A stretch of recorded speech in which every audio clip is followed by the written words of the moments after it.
बच्चों अगर आप ऑर्गेनिक कंपाउंड के क्वेश्चन सॉल्व करना चाहते हैं तो आपको ये बेसिक फंडामेंटल जानना बहुत जरूरी है, और तब जब आप जेईई और नीट जैसे एग्जाम बढ़िया से दे रहे हो। चलिए देखते हैं क्या किस किस टॉपिक पे हम बात कर रहे हैं। टॉपिक है हमारा बच्चों यहाँ पे electronic displacement in A covalent bond. Organic compound में जो इलेक्ट्रॉनिक डिस्प्लेसमेंट है वो किस तरह से हम दिखाते हैं।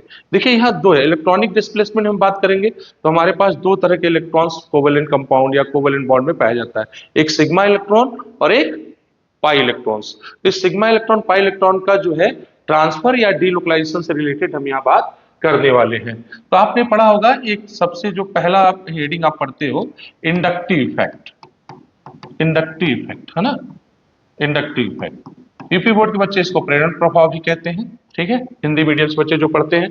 तो आप देखेंगे इंडक्टिव इफेक्ट है क्या। इंडक्टिव इफेक्ट क्या है?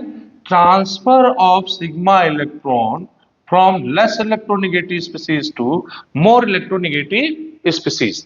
जैसे अगर हम ये कार्बन चेन मान लें और यहाँ कोई फंक्शनल ग्रुप जुड़ा है, अगर ये फंक्शनल ग्रुप का इलेक्ट्रॉन विड्रॉइंग पावर ज्यादा है तो इस कार्बन चेन से वो अपनी तरफ इलेक्ट्रॉन को ज्यादा विड्रॉ करेगा, और जिस कार्बन से वो एकदम डायरेक्टली अटैच्ड होगा उससे ज्यादा इलेक्ट्रॉन विड्रॉ करेगा, जिससे दूर होगा उससे जो है इलेक्ट्रॉन कम विड्रॉ करेगा। और जैसे जैसे ये डिस्टेंस बढ़ता जाएगा इसका इलेक्ट्रॉन विड्रॉइंग पावर उस दूर वाले कार्बन पे कम होता जाएगा। जो भी उससे कार्बन दूर होगा उससे उस पे इंडक्टिव इफेक्ट का इफेक्ट क्या हो जाएगा? कम हो जाएगा। अगर ये फंक्शनल ग्रुप कार्बन चेन से अपनी तरफ इलेक्ट्रॉन को विड्रॉ करता है तो इसको हम लोग माइनस इंडक्टिव इफेक्ट कहते हैं।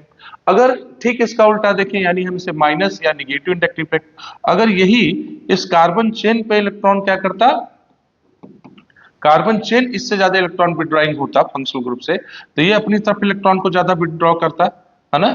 अगर ये अपनी तरफ इलेक्ट्रॉन विड्रॉ करता सबसे ज्यादा पहला वाला कार्बन विड्रॉ करता, या ये कह लो कि transfer of electron functional group से कार्बन चेन की तरफ ज्यादा होगा इस पे, है ना। इसमें भी देखेंगे आप जैसे जैसे डिस्टेंस बढ़ता जाएगा, ठीक है, फंक्शनल ग्रुप का कार्बन से इफेक्ट कम होता जाएगा। यानी अगर इलेक्ट्रॉन डोनेशन की बारी आएगी तो कार्बन चेन अपनी तरफ इलेक्ट्रॉन को क्या करेगा? विड्रॉ करेगा। अगर फंक्शनल ग्रुप ज्यादा इलेक्ट्रॉन विड्रॉइंग तो वो अपनी तरफ इलेक्ट्रॉन को विड्रॉ करेगा। तो transfer of sigma electron from less electronegative to more electronegative species, हमने इनको दो, यानी ये दो तरह के हो गए। अगर कार्बन चेन से फंक्शनल ग्रुप अपनी तरफ इलेक्ट्रॉन विड्रॉ कर रहा है तो माइनस या निगेटिव इंडक्टिव इफेक्ट। अगर फंक्शनल ग्रुप से कार्बन चेन की तरफ इलेक्ट्रॉन का ट्रांसफर हो रहा है तो हम यहाँ पे फंक्शनल ग्रुप को इलेक्ट्रॉन डोनेटिंग भी बोल सकते हैं।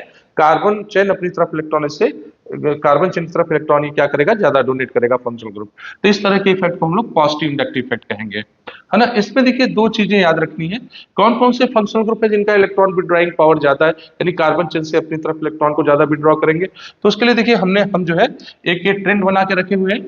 इस ट्रेंड में देखिए बुक्स में कुछ थोड़े डिफरेंस मिल सकते हैं, लेकिन ये काफी जो है रिसर्च बेस्ड है, बिल्कुल सही है। आप इसको मान सकते हैं कि 100% सही है, ठीक है।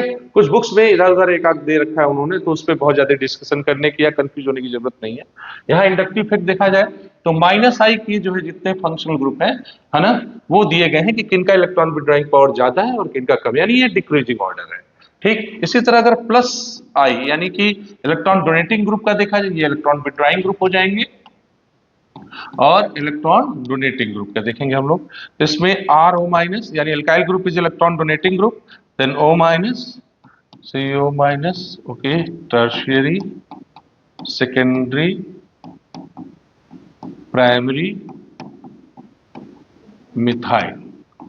और मिथाइल जो है यहाँ अगर हाइड्रोजन को भी दिखा तो इसके बाद यहाँ देखिए इलेक्ट्रॉन विड्रॉइंग पावर में हम हाइड्रोजन को वहाँ पीछे रखे हैं और यहाँ डोनेटिंग में भी यहाँ हम उसको पीछे रखते हैं, ठीक है। तो ये माइनस आई का ट्रेंड हो गया और ये किसका ट्रेंड हो गया? प्लस आई का।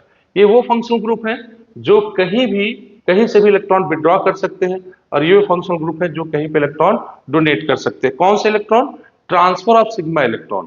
अच्छा, यह ट्रांसफर जो होता है सिग्मा इलेक्ट्रॉन का, ये माना जाता है कि परमानेंट ट्रांसफर हो रहा है, ठीक है।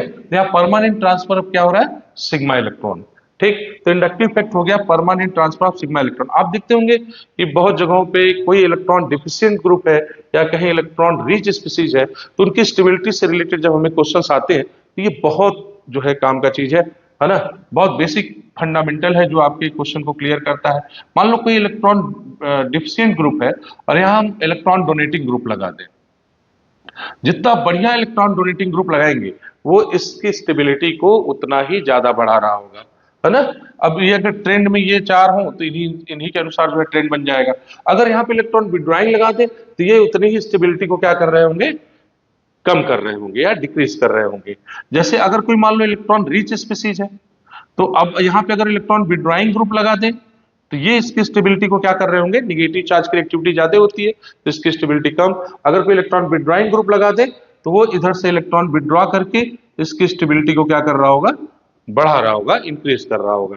तो जितना स्ट्रॉन्गर इलेक्ट्रॉन विड्रॉइंग ग्रुप होगा, stability of carbon ion, carbon bearing negative charge उतना ही ज्यादा होगा। अच्छा, यहाँ पे इसको हम लोग क्या बोलते हैं, carbon bearing positive charge known as carbocation. तो कार्बोकेटाइन की स्टेबिलिटी बेसिकली देखा जाए तो इलेक्ट्रॉन डोनेटिंग बढ़ा रहे हैं और इलेक्ट्रॉन विड्रॉइंग डिक्रीज कर रहे हैं, ठीक है। तो इस तरह से ये ट्रेंड याद रखना बहुत जरूरी है बच्चों, और इसको आप याद रखेंगे तभी इस क्वेश्चन को आप आगे बढ़िया से कर सकते हैं। ओके, अगर हम आगे बढ़े तो एप्लीकेशन ऑफ इंडक्टिव इफेक्ट में देखें तो इंडक्टिव इफेक्ट में जो भी इलेक्ट्रॉन विड्रॉइंग ग्रुप है वो देखिए, एक बात तो होगी कि कौन किसकी स्टेबिलिटी बढ़ाएगा, कौन किसकी स्टेबिलिटी घटा रहा होगा।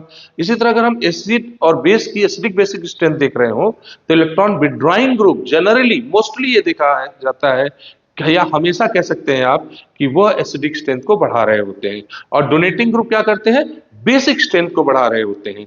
अगर ठीक है इसका उल्टा जाए तो इलेक्ट्रॉन विड्रॉइंग यानी माइनस वाले क्या कर रहे होंगे, एसिडिक स्ट्रेंथ को बढ़ाने के साथ साथ बेसिक स्ट्रेंथ को डिक्रीज कर रहे होंगे।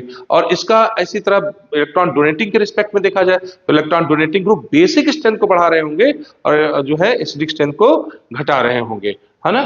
तो हम इनके एप्लीकेशन में इनको आगे विद क्वेश्चन डिस्कस करते रहेंगे। फिलहाल एक अगला इफेक्ट इसमें आता है इलेक्ट्रोमेरिक इफेक्ट। क्या है इलेक्ट्रोमेरिक इफेक्ट, क्या है भाई, इलेक्ट्रोमेरिक इफेक्ट होता है, अभी हमने क्या देखा था वहां पे, transfer of sigma electron, permanent transfer of sigma electron. अच्छा, एक बात हम लोग और डिस्कस कर लें, जो ये इंडक्टिव इफेक्ट है आपने देखा उसमें डिस्टेंस के साथ उसका इफेक्ट क्या होता है, घटता है। Effect of inductive effect decreases with increase of distance, तो इस बात को हमेशा माइंड में रखना है। अब आते हैं फिर से इलेक्ट्रोमेरिक इफेक्ट, तो यहां पे एक टर्म आएगा transfer of pi electron, transfer of pi electron in presence of reagent, reagent के प्रेजेंस में पाई इलेक्ट्रॉन का जो ट्रांसफर होगा उसे हम इलेक्ट्रोमेरिक इफेक्ट कहेंगे। यानी यहां रिएजेंट क्या है, प्रेजेंट है, रिएजेंट अगर प्रेजेंट है तो यहां पे पाई इलेक्ट्रॉन क्या होगा, ट्रांसफर होगा। हम ट्रांसफर ऑफ पाई इलेक्ट्रॉन बोल रहे हैं, इस बात को विशेष ध्यान रखा जाएगा। अगर रिएजेंट यहां से एब्सेंट कर दें, रिएजेंट एब्सेंट कर दें तो पाई इलेक्ट्रॉन अपना फिर से ओरिजिनल स्थान को क्या कर लेगा, ऑक्यूपाई कर लेगा। यानी यह टेम्परेरी इफेक्ट है, रिएजेंट के प्रेजेंस में ये इफेक्ट होगा, अगर रिएजेंट एब्सेंट है तो ये इफेक्ट तो मतलब पाई इलेक्ट्रॉन फिर से अपने स्थान को क्या करेगा, ऑक्यूपाई कर लेगा। यानी इलेक्ट्रोमेरिक इफेक्ट क्या है बच्चों, यहाँ पे टेम्परेरी इफेक्ट है। अच्छा, इसका बहुत ज्यादा एप्लीकेशन है ऑर्गेनिक कंपाउंड में। हमारा मानना है, मेरा बेसिकली अपना मानना है कि 50% अगर हम ऑर्गेनिक रिएक्शंस को देखें तो ये, अगर हम इलेक्ट्रोमेरिक इफेक्ट नहीं जानते तो हम वहां पे उसके प्रोडक्ट डिसाइड करने में हमें बहुत दिक्कत होती है।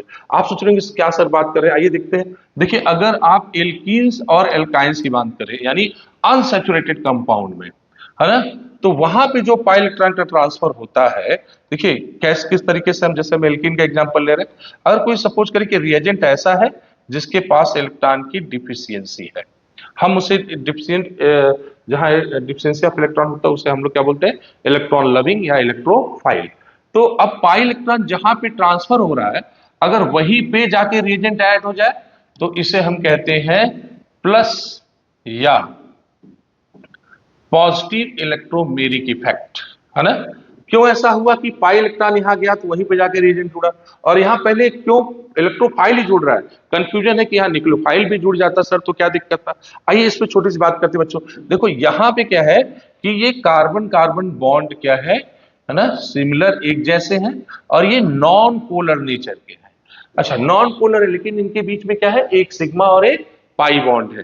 सिग्मा बॉन्ड की बॉन्ड स्ट्रेंथ पाई बॉन्ड से क्या होती है, ज्यादा होती है। अब अगर ये दोनों इलेक्ट्रॉन यहाँ पे ज्यादा है दोनों एक साथ, तो सिग्मा पाई में आपस में क्या होगा, रिपल्सन। अब सिग्मा पाई में जब रिपल्सन होगा तो सिग्मा क्या करेगा, पाई को रिपेल करेगा, तो पाई इलेक्ट्रॉन क्या कर रहा होगा, पोलराइज्ड होगा। यानी पाई इलेक्ट्रॉन यहां से हटने की कोशिश कर रहा है, यानी ये पाई इलेक्ट्रॉन को पुश कर रहा है ना, रिपेल कर रहा है, तो पाई इलेक्ट्रॉन पे पुश कर, तो पाई इलेक्ट्रॉन क्या कर रहा है, वहां से हटना चाहता है। तो अगर वो हटना चाहता है, यानी कोई इसको इलेक्ट्रॉन लेने वाला स्पीसीज और रिएजेंट हो, तो उसके लिए बेस्ट होगा। तो एक तरह देखा जाए तो pi electrons of unsaturated compound behave as Lewis base. तो ये पाई इलेक्ट्रॉन क्या करेगा, जो है लुईस बेस की तरह काम करेगा। तो इलेक्ट्रॉन डिफिशिएंट स्पीसीज को अपना इलेक्ट्रॉन दे देगा, जिस साइड से दे देगा उस साइड पे जाके जुड़ गया, उसके अपोजिट साइड पे पॉजिटिव चार्ज आ गया। इस तरह के इफेक्ट को हम लोग पॉजिटिव इलेक्ट्रोमेरिक इफेक्ट बोलेंगे। ठीक है। अगर बच्चों ठीक इसका उल्टा हो, स्पेशली हमें यह देखने को मिलता है कार्बोनिल कंपाउंड में, कि अगर हमारे पास ऐसा रिएजेंट हो जो इलेक्ट्रॉन रिच हो, हम उसको न्यूक्लियोफाइल कह सकते हैं।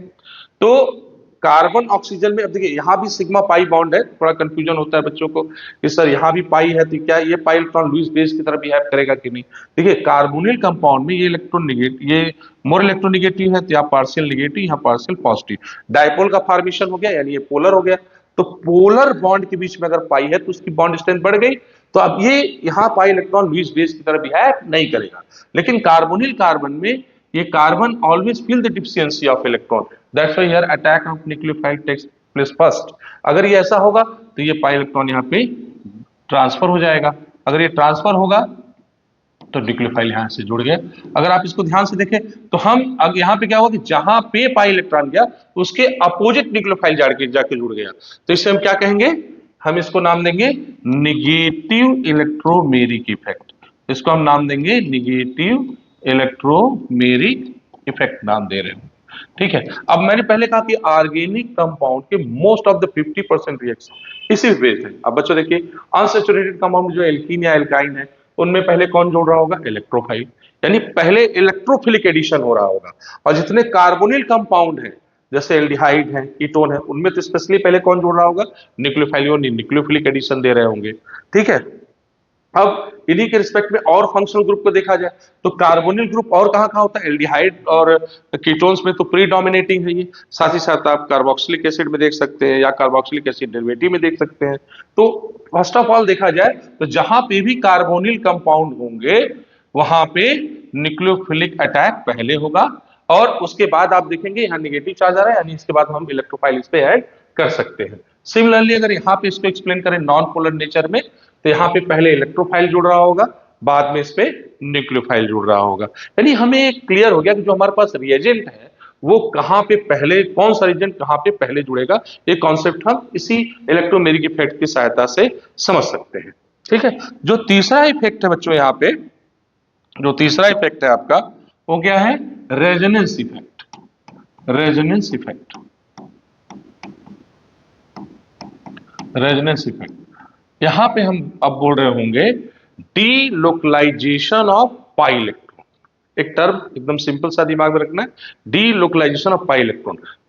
बुक्स में आपको मेजोमेरिक इफेक्ट नाम से भी मिलता है, तो वहां पे थोड़ा सा लोग डिफरेंस क्रिएट करते हैं कि मेजोमेरिक इफेक्ट तब रेजोनेंस को बोलेंगे जब फंक्शनल ग्रुप कहीं पे रिंग पे जुड़ा हो या कहीं फंक्शनल ग्रुप कहीं से पाई इलेक्ट्रॉन का डीलोकलाइजेशन करा रहा हो। लेकिन फाइनली देखा जाए तो there is no more difference, हम इसको एक जैसा मान के चलेंगे। यहाँ पे रेजोनेंस इफेक्ट को देखें, हमने क्या बोला, डीलोकलाइजेशन ऑफ पाई इलेक्ट्रॉन। अब कब डीलोकलाइजेशन ऑफ पाई इलेक्ट्रॉन होगा, डीलोकलाइजेशन ऑफ पाई इलेक्ट्रॉन कब होगा, जब पाई इलेक्ट्रॉन होगा कंजुगेशन में, किनके, सिग्मा के, निगेटिव चार्ज के, पॉजिटिव चार्ज के, लोन पेयर के और ऑड इलेक्ट्रॉन के कंजुगेशन में होगा कौन, पाई इलेक्ट्रॉन। तो वहां पे क्या हो रहा होगा, डीलोकलाइजेशन ऑफ पाई इलेक्ट्रॉन। अब वो कंजुगेशन को हम बहुत आराम से यहां समझ सकते हैं। हमने पहले कहा कि अगर जो है पाई इलेक्ट्रॉन कंजुगेशन में हो सिग्मा के, जैसे यहां देखिए पाई सिग्मा पाई, यहां पाई और सिग्मा दोनों, पाई के बीच में सिग्मा आ रहा है, अल्टरनेट है, यानी यहां कंजुगेशन है, दे आर इन कंजुगेशन। तो हम अगर इस पाई इलेक्ट्रॉन को इधर डीलोकलाइज करते तो this carbon become electron deficient, तो ये पाई यहां ट्रांसफर, यानी क्या हो सकता है, डीलोकलाइज हो सकता है। देखिए एक बात क्लियर करिए, आप इलेक्ट्रोमेरिक इफेक्ट में क्या बोल रहे थे, ट्रांसफर ऑफ पाई इलेक्ट्रॉन, यहां क्या बोल रहे हैं, डीलोकलाइजेशन ऑफ पाई इलेक्ट्रॉन। तो एकदम फंडा क्लियर होना चाहिए कि electromeric effect other thing and resonance effect is other thing. यहां पे डीलोकलाइजेशन हो रहा है, यानी परमानेंट ट्रांसफर हो रहा है। वहां पे पाई इलेक्ट्रॉन का परमानेंट ट्रांसफर नहीं था, वो टेम्परेरी था। वहां पे रिएजेंट के प्रेजेंस में हुआ, रिएजेंट नहीं है, फिर वो पाई इलेक्ट्रॉन अपने जगह पे वापस आ जाता है। तो इस तरीके से यहाँ पे आप इसको रेजोनेंस इफेक्ट को एक्सप्लेन कर सकते हैं।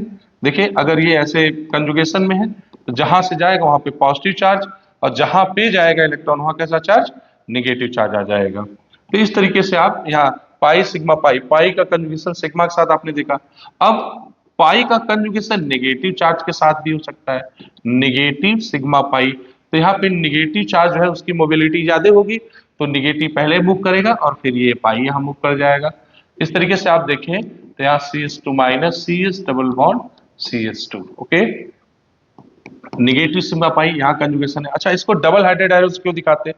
ये जिस तरह से आगे मूव किया था उसी तरह से ये पीछे भी क्या कर सकता है, मूव कर सकता है, इसलिए इसको डबल हेडेड एरो से दिखाते हैं। सिमिलरली यहाँ भी इसको आप दिखा सकते हो, है ना, जिस डायरेक्शन में गया था पाई इलेक्ट्रॉन डीलोकलाइज्ड होके उसी डायरेक्शन में वापस हो सकता है। अगर अब अगला देखें, पॉजिटिव चार्ज इसके साथ कंजुगेशन, पॉजिटिव सिग्मा पाई, यहाँ पॉजिटिव चार्ज पाई इलेक्ट्रॉन क्या है कंजुगेशन में, यहाँ पे पॉजिटिव चार्ज तो न्यूक्लियस में होता है, तो पॉजिटिव चार्ज की जो है मूवमेंट यहाँ क्या है, नहीं के बराबर है, तो यहाँ कौन मूव करेगा, पाई मूव करेगा। तो इस तरीके से इसको हम जो है दिखा सकते हैं, है ना। तो देखिए यहाँ पे डीलोकलाइजेशन ऑफ पाई इलेक्ट्रॉन हो गया। अब या लोन पेयर कंजुगेशन में है, अगर लोन पेयर कहीं कंजुगेशन में है तो वहां पे भी क्या हो रहा होगा, रेजोनेंस हो रहा होगा। जरा आप इसको अच्छे से देख सकते हैं, डीलोकलाइजेशन ऑफ पाई इलेक्ट्रॉन यहाँ हो गया, ठीक है। अब आप चाहे तो उसको वापस फिर ये नेगेटिव सिग्मा पाई वापस भी आ सकते हैं। एक हमने और टर्म बोला है यहाँ पे, पाई जब कंजुगेशन में हो ऑड इलेक्ट्रॉन, ऑड यानी फ्री रेडिकल्स जो होमोलिटिक बॉन्ड फ्यूजन से बनते हैं, है ना, इक्वल ब्रेकिंग ऑफ बॉन्ड से, तो डॉट इलेक्ट्रॉन यहाँ, ये डॉट इनकी कंजुगेशन में है, यानी this point is become electron deficient, मतलब पेयर नहीं है, ये इलेक्ट्रॉन क्या है, अनपेयर्ड है। तो पेयर्ड होने के लिए क्या होगा, यहाँ पे एक इलेक्ट्रॉन, देखिए इसको हम हाफ एरो से रिप्रेजेंट कर रहे हैं, एक सिंगल इलेक्ट्रॉन यहाँ पे इसको क्या कर रहा होगा, सेटिस्फाइड कर रहा होगा, तो ये हाफ पेयर इधर मूव कर जाएगा। फाइनली अगर देखा जाए तो ये डीलोकलाइजेशन क्या दिखा रहा है, delocalization of half pair electron, half pair pi electron जो भी बोलिए, यानी ये हो क्यों पा रहा है, क्योंकि यहाँ पे ऑड इलेक्ट्रॉन पाई के कंजुगेशन में, जहां जहां ऐसी कंडीशन होगी वहां हम बोलेंगे कि रेजोनेंस हो रहा है। इसी रेजोनेंस को अगर हम रिंग में जाकर देखें, यानी अभी देखिए हम इसको रेजोनेंस बोल रहे हैं, यहाँ कोई फंक्शनल ग्रुप के रिस्पेक्ट में नहीं हो रहा है, यानी डीलोकलाइजेशन ऑफ पाई इलेक्ट्रॉन, तो हम इसको रेजोनेंस कहते हैं। अगर यही रेजोनेंस फंक्शनल ग्रुप के प्रेजेंस में, तो उसे हम लोग मेसोमेरिक इफेक्ट भी कहते हैं। फाइनली आप उसको ऐसे समझे, देखिए ये नोट्स अगर देख बना लेने के साथ साथ इसको आगे समझते भी जाना है ना। अगर जैसे अगर हम रिंग पे कहीं देखें, मान लीजिए फिनॉल की कंडीशन हो, फिनॉल है मान लीजिए, और यहाँ पे लोन पेयर कंजुगेशन में है रिंग के पाई इलेक्ट्रॉन से, लोन पेयर सिग्मा पाई, तो देखिए ये क्या कर रहा होगा, लोन पेयर ज्यादा फ्री है तो पहले वो मूव करेगा, है ना। ऐसे हम इसको रिंग पे पाई इलेक्ट्रॉन को डीलोकलाइज्ड कर देंगे। जब इस तरह जो है ट्रांसफर कर रहे होंगे अब now negative sigma pi become in conjugation, again there is a delocalization of pi electrons.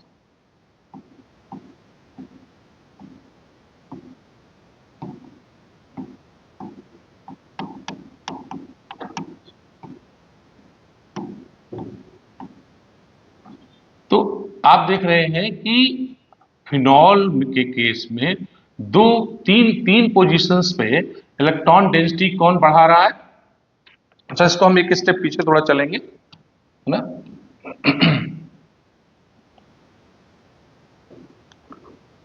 यहां पे डीलोकलाइज्ड हुआ,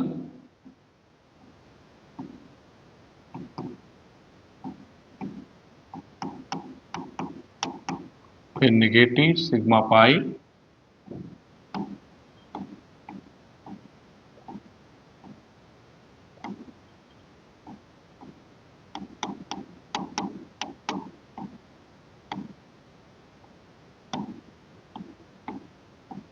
यहां पे रिंग पे इलेक्ट्रॉन का डीलोकलाइजेशन हो रहा है, तो आप इसे रेजोनेंस इफेक्ट भी कह सकते हैं, या फंक्शनल ग्रुप के प्रेजेंस में पाई इलेक्ट्रॉन का डीलोकलाइजेशन हो रहा है तो इसको हम लोग मेसोमेरिक इफेक्ट भी कह सकते हैं। देखिए ध्यान से समझिए, फाइनली अगर इलेक्ट्रॉन पेयर यानी लोन पेयर या पाई इलेक्ट्रॉन का डीलोकलाइजेशन ऑन द रिंग हो रहा है, इससे हम प्लस एम या प्लस आर इफेक्ट बोलेंगे, है ना, प्लस एम या प्लस आर इफेक्ट। और अगर यही इलेक्ट्रॉन का ट्रांसफर बच्चों रिंग के बाहर हो रहा होता, इससे हम माइनस आर इफेक्ट या माइनस एम इफेक्ट भी कह सकते हैं। माइनस एम माइनस आर का मतलब माइनस आर यानी निगेटिव रेजोनेंस या negative mesomeric effect. Finally nitrobenzene के केस में आप इसको यहाँ ऑब्जर्व कर सकते हैं। देखिए पाई सिग्मा पाई, यहाँ कोई कंजुगेशन नहीं है, तो ये यहाँ पे मोर इलेक्ट्रोनिगेटिव स्पीशीज कार्बन है तो पाई इधर ट्रांसफर हुआ, फिर ये इधर ट्रांसफर हो सकता है। बेसिक फंडामेंटल है, इन्हें समझना पड़ेगा आपको। अब यहाँ देखिए रिंग से बाहर इलेक्ट्रॉन का क्या हो रहा है, डीलोकलाइजेशन। हम इन दोनों को अभी कंपेयर भी कर रहे होंगे, पहले एक बार रेजोनेटिव स्ट्रक्चर बना के देख लेते हैं। पॉजिटिव सिग्मा पाई, फिर देखिए ऐसे ट्रांसफर हो रहा होगा,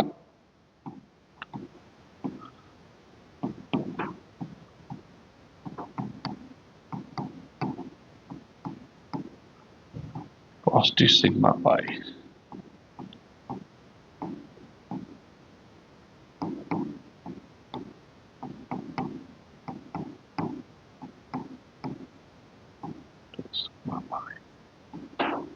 अब यहां आप ऑब्जर्व कर रहे होंगे कि यहाँ पे pi electron transfer away from the ring हो रहा है, इसलिए हम इसको क्या बोल रहे थे, माइनस रेजोनेंस इफेक्ट या माइनस एम इफेक्ट। ओके, देखिए नाइट्रोजन केस में। अब ध्यान से इसको अगर आप ऑब्जर्व करें तो यहाँ पे OH क्या कर रहा है, यानी फिनॉल केस में OH रिंग पे ये जो 1-2 पोजीशन है, 1-2 इधर या इधर, देखिए यहां देख लें आप, चाहे यहां देख लें, या फिर ये 1-4 पोजीशन पे इलेक्ट्रॉन डेंसिटी क्या कर रहा है, बढ़ा रहा है। ऐसे ही नाइट्रो जो है 1-2 पोजीशन पे क्या कर रहा है, इलेक्ट्रॉन डेंसिटी क्या कर रहा है, या 1-4 पोजीशन पे इलेक्ट्रॉन डेंसिटी को डिक्रीज कर रहा है। ठीक है, तो ये माइनस आर इफेक्ट वाले हो गए और ये प्लस आर इफेक्ट वाले हो गए। प्लस आर इफेक्ट यहाँ क्या करता है, अच्छा वो ये साथ साथ अगर आप याद करें तो माइनस आई इफेक्ट भी अभी लगा रहे थे, तो यहाँ पे रेजोनेंस डोमिनेट करेगा माइनस इंडक्टिव इफेक्ट पे, या यहाँ पे भी अगर यहाँ आप देखेंगे NO2 पे भी माइनस आई इफेक्ट लगाता है, यहाँ भी क्या कर रहा है, जो है माइनस आर इफेक्ट डोमिनेट कर रहा होगा इंडक्टिव इफेक्ट पे। तो फाइनली ऐसे केस जहां पे कहीं पे आप देख रहे हैं कि ये फंक्शनल ग्रुप इलेक्ट्रॉन डेंसिटी बढ़ा रहे हैं, ये फंक्शनल ग्रुप इलेक्ट्रॉन डेंसिटी घटा रहे हैं रिंग पे, ऐसे और कौन कौन से फंक्शनल ग्रुप है वो आप जा करके जो है बहुत बेसिक हमारे अदर वीडियो में देख सकते हैं। ठीक है, और अगर इसको आप और ऑब्जर्व करना हो तो बुक्स भी फॉलो कर सकते हैं इसको सीखते हुए। थोड़ा ध्यान से देखिए, अगर और भी फंक्शनल ग्रुप कौन कौन से हैं, ढेर सारे मैं यहाँ डिस्क्रिप्शन में लेता जाऊंगा बेसिक के साथ साथ, है ना। तो वो कौन कौन से हैं जो प्लस आर वाले हैं ग्रुप है, OH के साथ आप देख सकते हैं, अगर OR ग्रुप हो, NH2 हो, है ना। बेसिकली इन सबको तो जरूरी याद रखना है। NO2 के जगह पे हम यहाँ NO ले सकते थे, Cn ले सकते थे, जो इलेक्ट्रॉन रिंग से क्या करेगा, विड्रॉ करेगा। तो ये हो गए आपके जो है resonance effect on the ring, minus R और प्लस आर, जो इलेक्ट्रॉन डेंसिटी जो है इन पोजीशंस पे बढ़ा रहे होंगे आर्थो पैरा पोजीशन पे, या आर्थो पैरा पोजीशन पे इलेक्ट्रॉन डेंसिटी क्या कर रहे होंगे, घटा रहे होंगे। ठीक है, तो ये बेसिक फंडामेंटल हो गया रेजोनेंस का। रेजोनेंस कैसे स्टेबलाइज करता है, कैसे स्टेबिलिटी को बढ़ा रहा होता है, इस पे हम एक बात बस आपको बताएंगे। ऐसा रेजोनेटिव स्ट्रक्चर आप कह सकते हो जहां पे कोवैलेंट बॉन्ड की संख्या क्या हो, ज्यादा हो, वो ज्यादा स्टेबलाइज होते हैं। या आप ये कह सकते हो कि अगर रेजोनेंस जितना ज्यादा रेजोनेटिव स्ट्रक्चर बनेगा, more resonative structure, more resonance energy, more stability. अगर किसी मॉलिक्यूल में रेजोनेटिव स्ट्रक्चर ज्यादा बन रहे हैं तो उसकी रेजोनेंस एनर्जी ज्यादा होगी, उसकी स्टेबिलिटी ज्यादा होगी। इन बेसिक्स के साथ साथ हम और भी आगे बात करेंगे स्टेबिलिटी, वो हमारे नेक्स्ट वीडियो में बनेगा। लेकिन अभी हम थोड़ा सा एक बेसिक और यहाँ पे जो है इलेक्ट्रॉनिक फैक्टर उसको एक्सप्लेन कर दें आप लोगों को। वो क्या है, hyper conjugation. Hyper conjugation, hyper conjugation. देखिए आपने पहले क्या पढ़ा इंडक्टिव इफेक्ट में, transfer of sigma electron. Electromeric में पढ़ा आपने transfer of pi electron. Resonance में क्या पढ़ा, या मेसोमेरिक इफेक्ट में डीलोकलाइजेशन ऑफ पाई इलेक्ट्रॉन। ऐसे ही हाइपर कंजुगेशन में अब हम बोलने वाले हैं डीलोकलाइजेशन ऑफ क्या, sigma electron from sp3 hybridized carbon atom to adjacent carbon atom which having vacant p orbital, है ना। पर ध्यान से देखें, हमने जो बात बोला थोड़ा यहां से उसको अगर विथ स्ट्रक्चर देखेंगे तो ज्यादा क्लियर होगा। अगर मान लीजिए अगर ये कार्बन इलेक्ट्रॉन डिफिशिएंट सपोज करेंगे पॉजिटिव चार्ज यानी कार्बोकैटायन है, और वो ऐसे कार्बन जुड़ा है जो sp3 हाइब्रिडाइज है, देखिए काउंट करिए सिग्मा इलेक्ट्रॉन 1 2 3 4, यानी sp3 हाइब्रिडाइज कार्बन है। और ये sp3 हाइब्रिडाइज होने के साथ साथ ये जो सिग्मा यहाँ होना चाहिए वो CH सिग्मा होना चाहिए।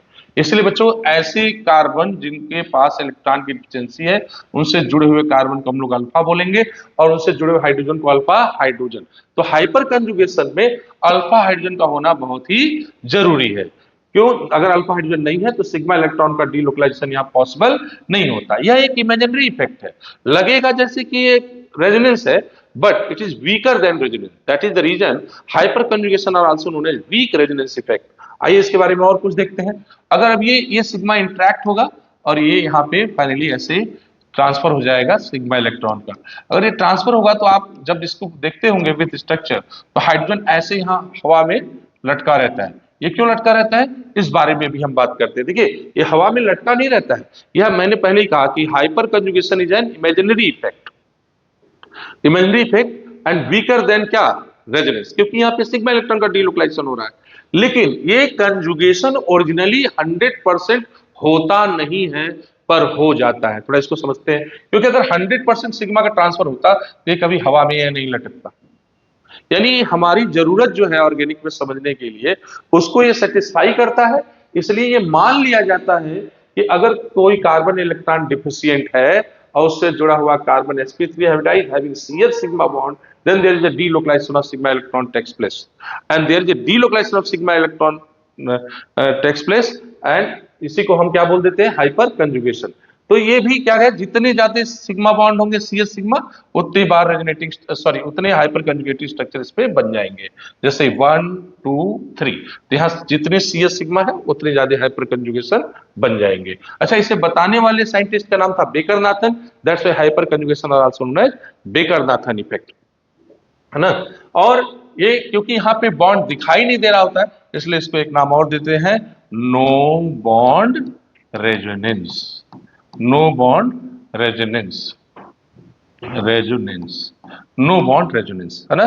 But it is weaker than resonance. मैं बार बार कह रहा हूं, इसको समझते रहना है। यहां हो रहा है डीलोकलाइजेशन ऑफ सिग्मा इलेक्ट्रॉन। इनको भी दो तरह से हम लोग डिफाइन कर रहे होते हैं, एक sacrificial hyperconjugation, sacrificial hyperconjugation, और एक जो है isovalent hyperconjugation, isovalent hyperconjugation. Sacrificial क्या है? यहां पे एक अनचार्ज मॉलिक्यूल चार्ज मॉलिक्यूल में ट्रांसफर होता है ना, by the delocalization of sigma electron, specially in case of alkenes. Alkene में जैसे ये प्रोपीन का मैं एक एग्जांपल लूंगा यहाँ पे, आप इसको विद ओपन स्ट्रक्चर देखें। ये sp3 हाइब्रिडाइज कार्बन है, और ये कार्बन sp2 हाइब्रिडाइज है, ये भी sp2 है, और ये sp3 है। तो ये कार्बन अगर sp2 हाइब्रिडाइज है, यानी इसका ऑक्टेट तो कंप्लीट है। ऑक्टेट कंप्लीट होने के साथ साथ अगर हम इसको बहुत ध्यान से देखें तो एक p ऑर्बिटल इसका हाइब्रिडाइज नहीं है, जो पाई स्टार के फॉर्म में, यानी कह सकते हो जब molecular orbital theory chemical bonding पढ़ते हैं तो बोलते हैं ना 50, जब पाई या सिग्मा ऑर्बिटल ओवरलैप करते हैं तो हमेशा 50% बॉन्डिंग मॉलिक्यूलर ऑर्बिटल और 50% एंटी बॉन्डिंग मॉलिक्यूलर ऑर्बिटल बना रहे होते हैं। तो यहाँ पे एक इसका पाई स्टार जो है क्या है, खाली पड़ा रहता है। तो ये अपना सिग्मा इलेक्ट्रॉन यहाँ डीलोकलाइज करता है, इसकी बैलेंसिंग पूरा करने के लिए पाई इलेक्ट्रॉन इधर शिफ्ट कर जाता है। तो अब आप इसमें देख रहे होंगे कि यहाँ पे पाई इलेक्ट्रॉन का डीलोकलाइजेशन हो गया, और एक अनचार्ज मॉलिक्यूल चार्ज मॉलिक्यूल बनाता है, यानी अपना इलेक्ट्रॉन सैक्रिफाइस करके, है ना, आगे जो है क्या करता है, किसी को इलेक्ट्रॉन रिच बना रहा होता है। इसलिए इसको सैक्रिफाइशियल हाइपर कंजुगेशन कहते हैं। इसके अपोजिट अगर हम देखें कार्बोकैटायन के केस में, कार्बोकैटायन के केस में तो फिर ये देखिए sp3 हाइब्रिडाइड, इसके ओपन स्ट्रक्चर में भी हम आराम से, अभी हम जो पहले बेसिक में एक्सप्लेन कर रहे थे ये बिल्कुल इसी से रिलेटेड है। यहाँ पे ध्यान से देखिए आप, तो ये पॉजिटिव चार्ज है, यहाँ पे भी क्या है, ये p ऑर्बिटल इसका खाली है। अगर हम यहाँ देखें तो यहाँ sigma pi star hyper conjugation, इसको हम नाम दे देते हैं, और यहाँ पे ये सिग्मा और ये p ऑर्बिटल खाली है, तो इसको हम नाम देंगे सिग्मा p हाइपर कंजुगेशन नाम देते हैं। और यहाँ पे अगर ये सिग्मा इलेक्ट्रॉन का डीलोकलाइजेशन होता है तो ये फाइनली ये भी क्या करते हैं, इसी तरीके से स्ट्रक्चर बना लेंगे, और यहां पे एक अनचार्ज मॉलिक्यूल किसमें कन्वर्ट हो जा रहा है, सॉरी, चार्ज मॉलिक्यूल अनचार्ज मॉलिक्यूल में कन्वर्ट हो रहा है। यहाँ पे अनचार्ज चार्ज में कन्वर्ट हुआ था सैक्रिफाइस करके, और यहाँ पे क्या हुआ, एक चार्ज मॉलिक्यूल अनचार्ज मॉलिक्यूल में कन्वर्ट हो गया। और क्या हुआ इससे फायदा, अब ये भी हो गया sp2 हाइब्रिडाइज्ड और ये कार्बन भी हो गए sp2 हाइब्रिडाइज्ड। तो माना जाता है कि यहाँ दोनों एडजेसेंट कार्बन की वैलेंसी क्या हो गई, सेम हो गई, इसलिए इसको क्या नाम दिया गया, आइसोवैलेंट हाइपर कंजुगेशन। हाइपर कंजुगेशन हम लोग यूज करेंगे बच्चों, हम अपने नेक्स्ट वीडियो में ज्यादा इसको एक्सप्लेन कर रहे होंगे, इसकी स्टेबिलिटी, इनका क्या इफेक्ट पड़ता है, किसके लिए इनका यूज करते हैं। तो लेकिन ये दो बातें बस हम बताएंगे यहाँ पे आपको पहले, कि जब एल्कीन की स्टेबिलिटी देख रहे हो या कार्बोकेटाइन की स्टेबिलिटी देख रहे हो, तो हाइपर कंजुगेशन क्या करता है, उनकी स्टेबिलिटी को एक्सप्लेन करता है। जितने ज्यादा अल्फा हाइड्रोजन होंगे उतने ज्यादा हाइपर कंजुगेटिव स्ट्रक्चर बन रहे होंगे, स्टेबिलिटी ऑफ एल्कीन्स या कार्बोकेटाइन उतने ही ज्यादा होंगे। आज के लिए इतना ही।